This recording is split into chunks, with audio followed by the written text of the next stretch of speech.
K Sarunkumar ഈ കേരള സർവകലാശാലയുടെ senate ഹാളിൽ ഒരു സ്വകാര്യ ചടങ്ങിൽ ഭാരതാംബയുടെ ചിത്രം വെക്കുന്നതുവരെ സർവകലാശാലകൾ കാവ്യവൽക്കരിക്കപ്പെടുകയാണ് എന്നൊരാശങ്ക നിങ്ങൾക്കുണ്ടായിരുന്നില്ലേ? ഇത് പൊടുന്നനവേ ഒരാശങ്ക ഉണ്ടാവുകയും പൊടുന്നനവേ ഒരു സമരം പൊട്ടിപ്പുറപ്പെടുകയുമാണോ? ഇവിടെ കേരളത്തിൻ്റെ വിദ്യാഭ്യാസ മേഖല കാവ്യവൽക്കരിക്കുകയാണ് എന്ന് കൃത്യമായി മുന്നോട്ട് വെച്ചുകൊണ്ട് ആശയം മുന്നോട്ട് വെച്ചുകൊണ്ട് നിരവധി ഉദാഹരണങ്ങൾ പറഞ്ഞുകൊണ്ട് നിരവധി പ്രക്ഷോഭത്തിൻ്റെ പാതയിൽ തന്നെയാണ് SFI. അത് ഏതെങ്കിലും ഒരു പ്രത്യേക സംഭവത്തിൻ്റെ പേരിൽ പൊട്ടിപ്പുറപ്പെട്ടതല്ല. ഇപ്പോൾ നമുക്കറിയാവുന്നതുപോലെ ഈ സർവകലാശാലയുമായി ബന്ധപ്പെട്ടുകൊണ്ട് എലിജിബിലിറ്റി സർട്ടിഫിക്കറ്റ് കിട്ടാത്തതിൻ്റെ ഭാഗമായി 10,000-കണക്കിന് കുട്ടികൾക്കാണ് മറ്റ് സർവകലാശാലകൾക്ക് കീഴിലുള്ള കോളേജുകളിലും അഡ്മിഷൻ നേടാൻ കഴിയാതെ വന്നിരിക്കുന്ന ഒരു സാഹചര്യം. അതുപോലെ തന്നെ ഗവേഷണ വിദ്യാർത്ഥികളുടെ പ്രബന്ധം സമയത്ത് വയ്ക്കുന്നതിന് ഓപ്പൺ ഡിഫൻസ് അടക്കം നടത്താൻ കഴിയാത്തതിൻ്റെ ഭാഗമായി പ്രീ സബ്മിഷൻ ഓപ്പൺ ഡിഫൻസ് നടത്താൻ കഴിയാത്തതിൻ്റെ ഭാഗമായി 100 കണക്കിന് വിദ്യാർത്ഥികൾ പ്രതിസന്ധിയിലായിരിക്കുകയാണ്. അതുപോലെ തന്നെ 200-300 PhD ഓരോ വർഷവും ഓരോ മാസവും അവാർഡ് ചെയ്തിരുന്നുവെങ്കിൽ ഇപ്പോൾ അതൊരു 10 എണ്ണത്തിലേക്ക് താഴെ വന്നിരിക്കുകയാണ്. അതുപോലെ സർവകലാശാലയുടെ നിർമ്മാണ പ്രവർത്തനങ്ങളാകെ അധംപതിച്ച് നടക്കുന്നില്ല, അധ്യാപകരുടെ പ്രൊമോഷൻ നടക്കുന്നില്ല. VC അവിടെ മാസത്തിൽ ഒരു 4 ദിവസം പോലും വരുന്നില്ല, ഒരു മാസത്തിൽ 4 ദിവസം പോലും വരുന്നില്ല. 10,000-ലധികം ഫയലുകൾ VC കാണേണ്ടതും ഒപ്പിടേണ്ടതുമായിട്ടുള്ള ഫയലുകൾ പെൻഡിംഗായി കെട്ടിക്കിടക്കുന്നു.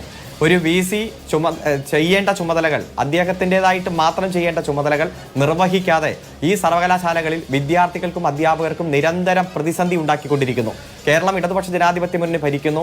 VCയുമായി ബന്ധപ്പെട്ടുകൊണ്ടുള്ള നിയമനം, മറ്റു കാര്യങ്ങൾ, അതിൻ്റെ സംഘർഷം കാര്യങ്ങളൊക്കെ നമ്മുടെ മുന്നിലുണ്ട്. അദ്ദേഹത്തിൻ്റെ യോഗ്യതയുമായി ബന്ധപ്പെട്ടുകൊണ്ട് ഹൈക്കോടതി പറഞ്ഞ വിധിന്യായം നമ്മുടെ മുന്നിലുണ്ട്.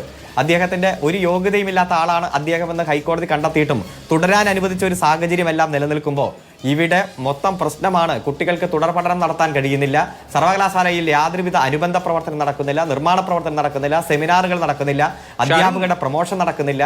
അതുപോലെ ഇതിന്റെ കാരണം എന്താണ് എന്നുള്ളതാണ്. കേരള സർവകലാശാല ഈ രാജ്യത്തെ സർവകലാശാലകളുടെ റാങ്കിങ്ങിൽ 9ാം സ്ഥാനത്തുള്ള സർവകലാശാലയാണ്. അപ്പോൾ ആ സർവകലാശാലയിൽ അരുൺകുമാർ പറയുന്നത് പോലെയാണ് കാര്യങ്ങളെങ്കിൽ അത് വളരെ വളരെ ഗൗരവതരമാണ്. ഒന്നാമത്തെ വിഷയം, ഇപ്പോൾ കേരളത്തിലെ 10 സർവകലാശാലകളിലും താൽക്കാലിക വൈസ് ചാൻസലർമാരാണ്. 4-5 സർവകലാശാലയിലാണ് സ്ഥിരം വൈസ് ചാൻസലർ ഉള്ളത്. വൈസ് ചാൻസലർ നിയമനം നടക്കുന്നില്ല. അപ്പോൾ ചാൻസലറായ ഗവർണറും സംസ്ഥാന സർക്കാരും ഉന്നത വിദ്യാഭ്യാസ വകുപ്പും തമ്മിലുള്ള ചക്കളത്തി പോരാട്ടം കൊണ്ട് സർവകലാശാലകൾ ആകെ താറുമാറായി സ്തംഭിച്ചു. കേരളത്തിന്റെ ഉന്നത വിദ്യാഭ്യാസ മേഖല ആകെ കുഴപ്പത്തിലാണ് എന്നാണോ അരുൺകുമാർ പറഞ്ഞു വരുന്നത്? അല്ല, നിങ്ങൾ ഇടക്കേറി ഇങ്ങനെ ചോദ്യം ചോദിച്ചാൽ ഞാൻ പറഞ്ഞ് അവസാനിപ്പിക്കട്ടെ. ഇവിടെ 81 ലോകരാജ്യങ്ങളിലെ ആകെ ഭൂപടമെടുത്ത് പരിശോധിച്ചാൽ നമുക്കൊരു 180 to 185 രാജ്യങ്ങളാണല്ലോ കാണാൻ പറ്റുള്ളൂ വിസിബിളായിട്ട്. അതിൽ 81 ലോകരാജ്യങ്ങളിലെ 2620 കുട്ടികളാണ് കേരള യൂണിവേഴ്സിറ്റിയിൽ ഈ തവണ അഡ്മിഷൻ എടുത്തിരിക്കുന്നത്. ഇത് രാജ്യത്ത് തന്നെ ലോകരാജ്യങ്ങളിൽ നിന്ന് ഇത്രയും കുട്ടികൾ പഠിക്കുന്ന ഏറ്റവും പ്രധാനപ്പെട്ട ഏറ്റവും മുന്നിലുള്ള യൂണിവേഴ്സിറ്റിയാണ് കേരള യൂണിവേഴ്സിറ്റി. ആ യൂണിവേഴ്സിറ്റി അത്തരത്തിൽ അക്കാഡമിക് രംഗത്ത് മുന്നേറുമ്പോഴും അവിടെ ഭരണപരമായിട്ടുള്ള സ്തംഭനം ഉണ്ടാക്കാൻ, പ്രത്യേകിച്ച് ആ സർവകലാശാലയിൽ പഠിച്ച കുട്ടികൾക്ക് മറ്റു സർവകലാശാലയിൽ പോകണമെങ്കിൽ എലിജിബിലിറ്റി സർട്ടിഫിക്കറ്റ് വേണം. VC ഒപ്പിടേണ്ട ഒരു ഫയലും മനഃപൂർവ്വം ഒപ്പിടാതെ ഈ കേരളത്തിൻ്റെ ഉന്നത വിദ്യാഭ്യാസ മേഖല ആകെ പ്രശ്നമാണെന്ന് വരുത്തി തീർക്കാൻ ഒരു VC മനഃപൂർവ്വം ശ്രമിച്ചുകൊണ്ടിരിക്കുന്ന കാഴ്ചയാണ് നാം കണ്ടുകൊണ്ടിരിക്കുന്നത്. ആ മനഃപൂർവ്വം ശ്രമിച്ചുകൊണ്ടിരിക്കുന്നത് കേരളത്തിൻ്റെ വിദ്യാഭ്യാസ മേഖലയെ തകർക്കാൻ വേണ്ടിയിട്ടാണ്. കൃത്യമായിട്ടുള്ള അജണ്ട വെച്ചുകൊണ്ടാണ്, സംഘപരിവാർ അജണ്ട വെച്ചുകൊണ്ടാണ് ഇത്തരത്തിലുള്ള ശ്രമം നടത്തുന്നത്. ഏതെല്ലാം തരത്തിൽ ഈ സംസ്ഥാനത്തെ വിദ്യാർത്ഥികളെ ദ്രോഹിക്കാമോ അതിനുവേണ്ടി VC നടത്തിക്കൊണ്ടിരിക്കുന്ന ശ്രമം ഓരോ ദിവസവും തുടരുന്നതാണ് നാം കണ്ടുകൊണ്ടിരിക്കുന്നത്. ഇപ്പൊ ഇന്നലത്തെ വിഷയം നമ്മുടെ മുന്നിലുണ്ട്. യാതൊരു അധികാരവുമില്ലാതെ ഇപ്പൊ രജിസ്ട്രാറുമായി ബന്ധപ്പെട്ടുകൊണ്ട് നിയമനത്തിനോ അച്ചടക്ക നടപടി സ്വീകരിക്കാനോ ഒരധികാരവുമില്ലാതെ VC ഇടപെടുകയാണ്. തനിക്ക് അധികാരമുണ്ടെന്ന് വരുത്തി തീർക്കുകയാണ്. അതിനുവേണ്ടി നുണ പ്രചരിപ്പിച്ചുകൊണ്ടിരിക്കുകയാണ്. എന്താണോ ഗവർണർ പറയുന്നത് അത് നടപ്പാക്കാൻ ഒരു യോഗ്യതയുമില്ലെന്ന് ഹൈക്കോടതി കണ്ടെത്തി അദ്ദേഹം നടത്തിക്കൊണ്ടിരിക്കുന്ന ശ്രമം വിദ്യാഭ്യാസ മേഖലയെ കാവ്യവൽക്കരിക്കാൻ വേണ്ടി BJP വെച്ചിരിക്കുന്ന അജണ്ടയുടെ ഭാഗമാണ്. അതിനെ SFI ചെറുക്കും, യുവജന പ്രസ്ഥാനങ്ങൾ ചെറുക്കും, ഈ നാട് ഒന്നാകെ ചെറുക്കും. വരും ദിവസങ്ങളിൽ ഈ നാട് ഒന്നാകെ ഈ സമര പോരാട്ടത്തിന്റെ ഭാഗമായിട്ട് അണിനിരക്കാൻ നടത്തുന്ന ശ്രമമാണ് നമുക്ക് കാണാൻ കഴിയുന്നത്. അത് ഏതെങ്കിലും തരത്തിൽ വിദ്യാഭ്യാസ മേഖല പ്രശ്നമാണെന്ന് വരുത്തി തീർക്കാനല്ല, വിദ്യാഭ്യാസ മേഖലയെ തകർക്കാനുള്ള ശ്രമത്തിനെതിരാണ്. ശരി, ജിൻഡോ ജോൺ, ഇവിടെ കോൺഗ്രസിന്റെ വിദ്യാർത്ഥി സംഘടനകളും കോൺഗ്രസും ഒക്കെ എവിടെയാണ്? ഇന്നത്തെ ദ ന്യൂ ഇന്ത്യൻ എക്സ്പ്രസ് പത്രത്തിന്റെ ഒരു ഹെഡിങ് ഞാൻ വായിക്കാം. Parivar outfit steel show in higher education sector as Congress becomes mere spectator. അങ്ങനെ ഇത് വളരെ ഗൗരവതരമായ ഒരു വിഷയമാണ്. കോൺഗ്രസ് ഒരു മൂക സാക്ഷിയായി നിൽക്കേണ്ടി വരികയാണോ ഇവിടെ? ഇല്ല അഭിലാഷേ, കഴിഞ്ഞ ദിവസം KSUവിൻ്റെ വിദ്യാർത്ഥി നേതാക്കന്മാർ ഗവർണർക്കെതിരെ കരിങ്കൊടി കാണിക്കുന്ന സമരവുമായി ബന്ധപ്പെട്ടൊക്കെ സമരരംഗത്തുണ്ടായിരുന്നു. അപ്പോൾ ഇവിടെ ഇന്നത്തെ സമരമാണല്ലോ നമ്മുടെ ചർച്ച. ഒരു കാര്യം ആദ്യമേ പറയാം, SFIക്കാർ സമരം ചെയ്യേണ്ടതാണ്. അവർ ഏത് വിഷയത്തിൽ സമരം ചെയ്യണമെന്നും എപ്പോൾ ചെയ്യണമെന്നും തീരുമാനിക്കാനുള്ള സ്വാതന്ത്ര്യം ആ സംഘടനയ്ക്കുണ്ട്. അതിലൊന്നും അഭിപ്രായം പറയാൻ ഞങ്ങൾ ആരുമല്ല. പക്ഷേ SFI ഈ നടത്തിയ സമരം, ഇപ്പോൾ നടത്തിയ സമരം ഞങ്ങളുടെ കാഴ്ചപ്പാടിൽ കേരളത്തിലെ ജനങ്ങളുടെ നിത്യനിദാനമായിട്ടുള്ള രണ്ട് പ്രധാനപ്പെട്ട വിഷയങ്ങളിൽ നിന്ന് ശ്രദ്ധ തിരിക്കാൻ വേണ്ടി കൂടിയാണ് എന്നുള്ള കാര്യത്തിൽ ഒരു അഭിപ്രായ വ്യത്യാസം ഉണ്ടാകാൻ പാടില്ല. ഒന്നാമത്തത്, കേരളത്തിലെ ആരോഗ്യരംഗത്തിൻ്റെ തകർച്ച, അതുമായി ബന്ധപ്പെട്ട് ആരോഗ്യമന്ത്രി വീണ ജോർജിന് വേണ്ടിയിട്ടുള്ള രക്ഷാപ്രവർത്തനമാണ് SFI നടത്തിയത്. രണ്ടാമത്തത്, കേരളത്തിൽ അതിരൂക്ഷമായിട്ടുള്ള വിലക്കയറ്റമുണ്ട്. 1 ലിറ്റർ വെളിച്ചെണ്ണയുടെ വിലയൊക്കെ നമ്മൾ പറഞ്ഞാൽ ആളുകൾ തലയിൽ കൈവയ്ക്കുന്ന രീതിയിലേക്ക് പോയി. നിത്യോപയോഗ സാധനങ്ങളുടെ വില അത്രയും വലുതായി വർദ്ധിക്കുമ്പോൾ അതിനെക്കുറിച്ചൊന്നും സംസാരിക്കാനോ ചർച്ച ചെയ്യാനോ തയ്യാറാകാതിരിക്കാൻ വേണ്ടിയിട്ട്, ശ്രദ്ധ തിരിക്കാൻ വേണ്ടിയിട്ട് സർക്കാർ അനുകൂലമായിട്ടുള്ള സർക്കാരിൻ്റെ ഒരു റെസ്ക്യൂ ഓപ്പറേഷനാണ് SFI നടത്തിയതെന്നുള്ളതാണ് ഒന്നാമത്തെ ആരോപണം. ഇനി ഒരു കാര്യം കൂടി പറയാം. ഇവിടെ ഹയർ എഡ്യൂക്കേഷൻ രംഗം തകർന്നു എന്നാണ് ആദ്യഘട്ടത്തിൽ അരുൺകുമാർ CPMൻ്റെ പ്രതിനിധി പറഞ്ഞതിൽ നിന്ന് ഞാൻ മനസ്സിലാക്കുന്നത്. അതിൻ്റെ കാരണം ഗവർണറുമായി ബന്ധപ്പെട്ട് പ്രവർത്തിക്കുന്ന ആളുകളുമാണ്. അപ്പോൾ ആയിക്കോട്ടെ, അദ്ദേഹത്തിൻ്റെ ആ വാദം അങ്ങനെ എടുക്കട്ടെ. അപ്പോൾ ഹയർ എഡ്യൂക്കേഷൻ രംഗം തകർന്നു എന്നുള്ള കാര്യത്തിൽ തർക്കമില്ലല്ലോ. അപ്പോൾ ഈ ഹയർ എഡ്യൂക്കേഷൻ രംഗം തകർന്നു എന്നുള്ള ആരോപണത്തിന്മേൽ നിങ്ങൾ നടത്തുന്ന ഈ സമരം എന്തിനു വേണ്ടിയിട്ടുള്ളതാണ്? അത് ഹയർ എഡ്യൂക്കേഷൻ രംഗത്തെ തകർക്കാനല്ല, പകരം ഈ രംഗത്തെ തകർച്ചയെയും മൂല്യച്യുതിയെയും നേരിടാൻ വേണ്ടിയിട്ടാണ്. ഇത് തന്നെയാണ് ആരോഗ്യവകുപ്പുമായി ബന്ധപ്പെട്ട വിഷയങ്ങളിൽ ഞങ്ങൾ ഈ കഴിഞ്ഞ ദിവസങ്ങളിലൊക്കെ ഇന്നടക്കം ഞങ്ങളുടെ സമരങ്ങളിൽ പറഞ്ഞത്. അപ്പോൾ ഞങ്ങൾ ആരോഗ്യവകുപ്പുമായി ബന്ധപ്പെട്ട വിഷയങ്ങളിൽ സമരം ചെയ്യുമ്പോൾ നിങ്ങൾ പറയും പൊതുജനാരോഗ്യ രംഗത്തെ തകർക്കാൻ വേണ്ടി നടത്തുന്നു സമരം എന്ന്. നിങ്ങൾ വിദ്യാഭ്യാസവുമായി ബന്ധപ്പെട്ട വിഷയത്തിൽ ഗവർണർക്കെതിരെ സമരം നടത്തുമ്പോൾ അത് സംരക്ഷിക്കാൻ വേണ്ടിയിട്ടാണ്. അതെങ്ങനെയാ രണ്ട് തരത്തിൽ സമരത്തെ അഡ്രസ്സ് ചെയ്യാൻ നിങ്ങൾക്ക് പറ്റുന്നത്? നിങ്ങളൊരു സമര സംഘടനയാണെന്ന് പറയുകയും ചെയ്യും, സമരത്തെ രണ്ട് തരത്തിൽ നിങ്ങൾ അഡ്രസ്സ് ചെയ്യുന്നു. ഒന്നാമത്തെ കാര്യം. ഇനി രണ്ടാമത്തത്, ഹയർ എഡ്യൂക്കേഷൻ രംഗം തകർന്നു എന്നുള്ള കാര്യത്തിൽ എനിക്കും തർക്കമില്ല. അവിടെ സംഘപരിവാർ വൽക്കരണവും സഖാവ് വൽക്കരണവും അല്ല നടക്കേണ്ടത്, അവിടെ അക്കാദമിക് വൽക്കരണമാണ് നടക്കേണ്ടത്. അങ്ങനെ നടക്കുന്നില്ല എന്നുള്ളതിന് നിരവധി ഉദാഹരണങ്ങളുണ്ട്. കേരളത്തിലെ 1066 ഗവൺമെന്റ് കോളേജുകളിൽ പ്രിൻസിപ്പൽമാരില്ല.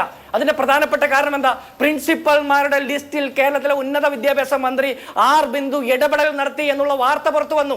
അങ്ങനെ ഇടപെടൽ നടത്തിയതുമായി ബന്ധപ്പെട്ട് വലിയ വിവാദം വന്നപ്പോൾ അങ്ങനെ പ്രിൻസിപ്പൽ നിയമനം വേണ്ടെന്ന് വെച്ചു. കേരളത്തിലെ 13ൽ 12 യൂണിവേഴ്സിറ്റികളിലും സ്ഥിരമായിട്ട് വൈസ് ചാൻസലർമാരില്ല.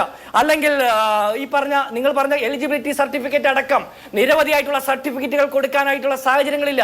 നേരെ ചൊവ്വ പരീക്ഷ നടത്തുന്നില്ല, പരീക്ഷാ പേപ്പറുകൾ കാണുന്നില്ല, മാർക്ക് ലിസ്റ്റുകൾ വിദ്യാർത്ഥികൾക്ക് കിട്ടുന്നില്ല, അവരുടെ ഭാവി ഇരുളടയുന്നു. ഇങ്ങനെ നിരവധിയായിട്ടുള്ള സംഭവങ്ങൾ. താങ്കൾ പിന്നെ പറഞ്ഞു PhD-യുമായി ബന്ധപ്പെട്ട വിഷയമൊക്കെ. ഇവിടെ PhD-യുമായി ബന്ധപ്പെട്ട നിരവധി വിഷയങ്ങൾ പറയാനുണ്ട്. മുഖ്യമന്ത്രിയുടെ നവകേരള ഫെലോഷിപ്പ് കിട്ടാത്തതിന്റെ പേരിൽ ദുരിതത്തിലായ ചെറുപ്പക്കാർ, റിസർച്ച് ചെയ്യുന്ന കുട്ടികളൊക്കെ സ്വിഗ്ഗിക്കും സൊമാറ്റോയ്ക്കും വേണ്ടിയിട്ട് ഭക്ഷണ വിതരണത്തിൽ ഏർപ്പെട്ടിരിക്കുന്ന വാർത്തയൊക്കെ കഴിഞ്ഞ ദിവസങ്ങളൊക്കെ വന്നിട്ടുള്ളതാണ്. അപ്പൊ നിരവധി പ്രശ്നങ്ങൾ ഹയർ എഡ്യൂക്കേഷനുമായി ബന്ധപ്പെട്ടുണ്ട്.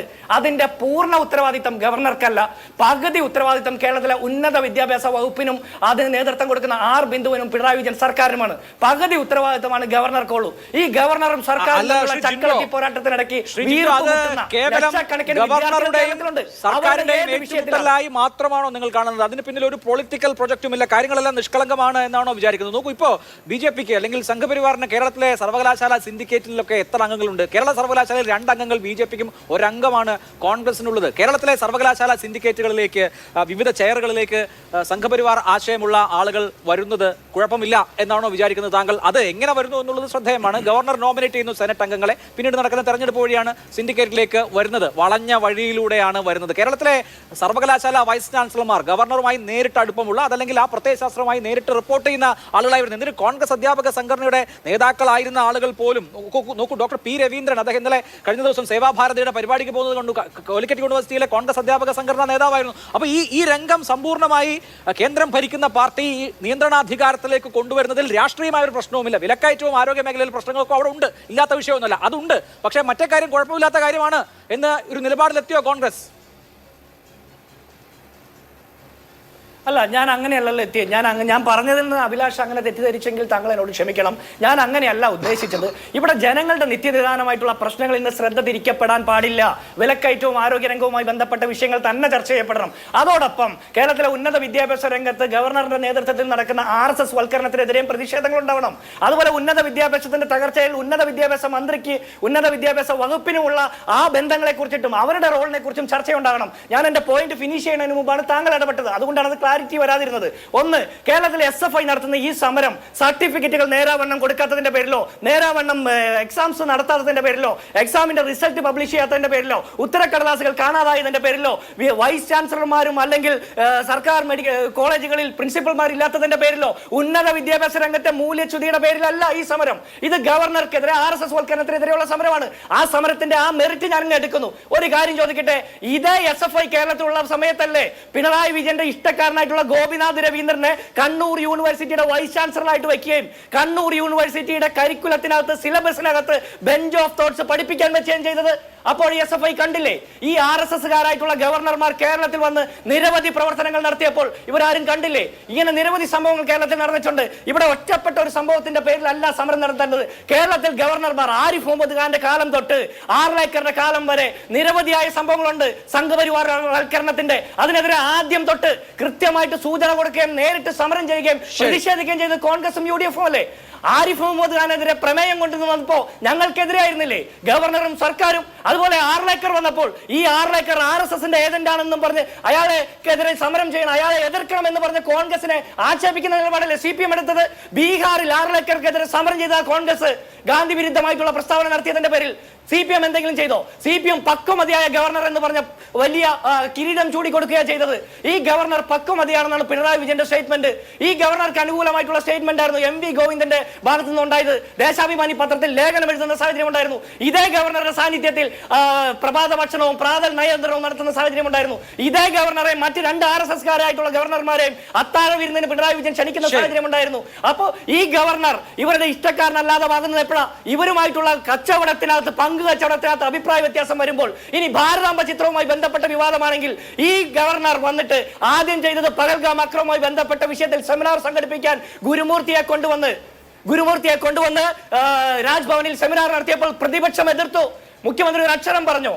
അക്ഷരം പറഞ്ഞില്ലല്ലോ. അപ്പോൾ ആദ്യം മുതൽ ഈ നിമിഷം വരെ ആർലേക്കറെ എതിർക്കണം എന്നുള്ള നിലപാടാണ് കോൺഗ്രസിനും UDFനും ഉള്ളത്. പക്ഷേ അത് ജനകീയ വിഷയങ്ങളിൽ നിന്ന് ശ്രദ്ധ തിരിക്കാനുള്ള ചക്രത്തി പോരാട്ടമായി മാറാൻ പാടില്ല. ശരി, അതാണ് കോൺഗ്രസ്